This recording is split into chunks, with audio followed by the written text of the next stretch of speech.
By the summer of 1943, World War II was still raging, and neutral countries like Portugal became hotspots for secret agents.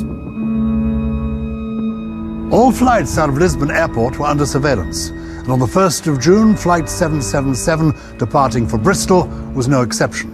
But unlike the other commercial flights that day, this one was shot down by the German Luftwaffe over the Bay of Biscay.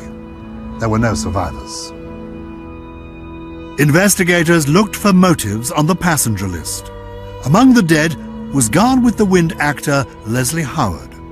The English heartthrob had left Hollywood behind to make anti-Nazi propaganda. On one side stands Hitler, who had succeeded in making the name of Germany hated by every nation in the world. Over 70 years after Howard's death, the motive for the attack that took 17 lives still intrigues. Estelle Eforgan is Howard's biographer. So what was the actor doing in Lisbon? He wanted to fight Nazi ideas and inform people what was going on in Germany. As the war went on, he became used as a goodwill ambassador for the Allied cause, and he was sent to all the neutral countries. During the conflict, Howard used his acting and directing skills to make outspoken war films for the Allies. Nazis? Well, that explains everything. Your arrogance, your stupidity, your bad manners. Get over there by your books! And would the propaganda work he was doing have made him a target for the Germans? His official work was reported by the newspapers of the day, so the Germans would have known what he was up to. But he's not on the German blacklist for British people who they would have targeted if they'd invaded England. If Howard wasn't the target, who was? It has been suggested his travelling companion, Alfred Chennels, bore a resemblance to Winston Churchill.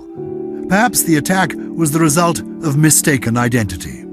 That would suppose that the spy couldn't tell Churchill from any other fat man smoking a cigar, which doesn't seem very likely. Throughout their lives, Howard's children, Dodie and Ronald, were bewildered by the unexplained Luftwaffe attack. The actor's daughter knew Thomas Hamilton and shared the family's thoughts with him. Ronald Howard spent many years researching and interviewing as many people as he could to try and get to the bottom of the mystery. There were two other people at least on that plane that the Nazis would have loved to have got rid of at that moment. For example, Wilfred Israel, who was evacuating a lot of Jewish children. And there is another person, Tyrell Shervington. He had actually been active in some spying. So there was a genuine spy on that plane for the Allied side. There was also speculation that the actor himself may have been a spy, but his daughter was not convinced. One of the things that she dismissed was the idea that Leslie Howard could be any sort of agent.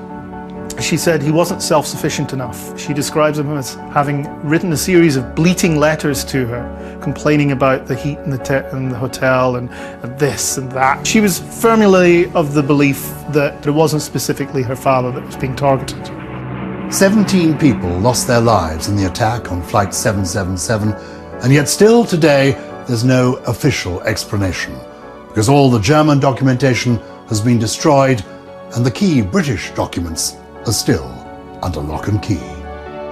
Leslie Howard's death has become one historical riddle which will remain unsolved for some time to come.